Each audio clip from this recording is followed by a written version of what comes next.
immortals, assassins, and dragons, oh my.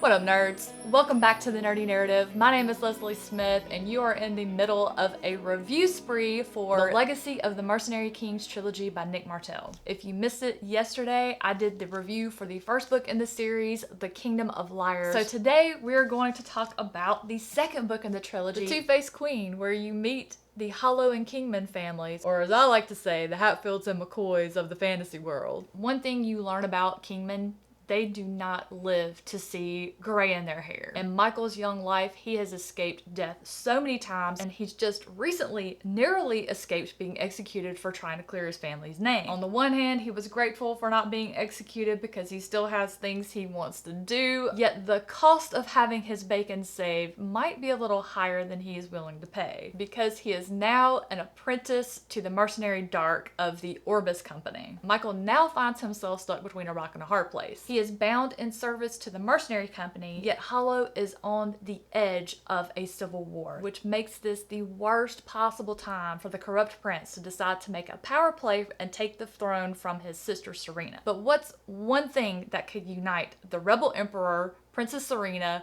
and the corrupt prince? They all want Michael Kingman dead. And so our story begins in The Two-Faced Queen by Nick Martell. There's always one huge question looming at the back of my mind whenever I start the second book of a series. I wish it didn't, because I wonder if sometimes it hinders or inflates my expectations for the book or series. But it happens, and it did happen with this one because I loved the first book so much. Friends, I do have to say, in my opinion, The Two-Faced Queen leveled up from the first book in the series. The author gave us so many different plot lines, the magic system, the world building, the character, the history, political intrigue. I thought, okay, this is it. This is what we're gonna have to work with through this trilogy.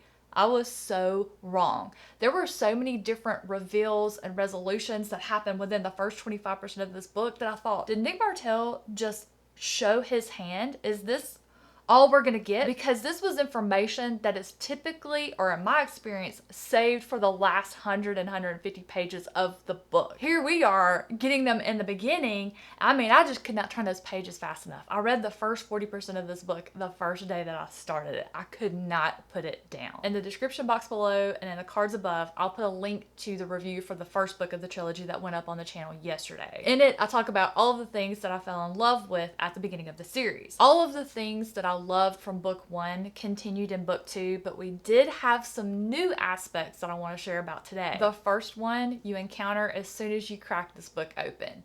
The author gives us a brief recap of the first book. We get just enough information to remind us of what happened and what we need to know going forward, and then we dive right into book two. We also get it from a different perspective. The series is narrated to us by Michael Kingman, and having the recap told from a different character's point of view, it was so hilarious. I loved it. I'm not going to tell you who that character is. It's just one of those tidbits I think readers would enjoy discovering organically as they read the series, but it was so good. In this installment, new characters are introduced as well as new character types, and the character types introduced expand the world as well as teach us more about the magic system. How that's done is we meet different magic users from different countries. My favorite one, I'm not going to reveal or talk about. You definitely need to read this for yourself to discover, although I did drop a clue as to what they are somewhere in the video already. One of the character types I will talk about are Waylayers, who are characters that are part of a professional league of assassins. Waylayers added such a dangerous aspect to the story. I absolutely loved it. You never knew where they were going to show up or what their special ability, for lack of a better word, was. And then my other favorite character that got introduced here was the Heartbreaker serial killer. For those of you who may be new to the channel, I love serial killer, true crime stories about serial killers, documentaries, anything I can get my hands on, I consume. Now, I find them terrifying because a lot of times the story is either a true story or based on a true story or gets inspiration from a true story. I'm not used to meeting one in a fantasy story, but I absolutely loved the Heartbreaker's addition to this narrative. The Heartbreaker is known as the most notorious killer in Hollow history. They've come back and begun yet another murder spree. I touched on briefly that in the story we meet other magic users from other countries, which the author used to make this world just a little bit bigger, expand it just a little more, which continues to fascinate me. Each of the different countries' magic users have different abilities and has a different cost of doing that magic. And while there were a couple of new ones introduced, we only get information on one, so I'm assuming we're going to get more information on the other one in the finale, which comes out tomorrow, by the way. In addition to being introduced to some of the other different types of magic users, we do continue to learn more about the fabricators of Hollow. As Michael learns more about these other magic users,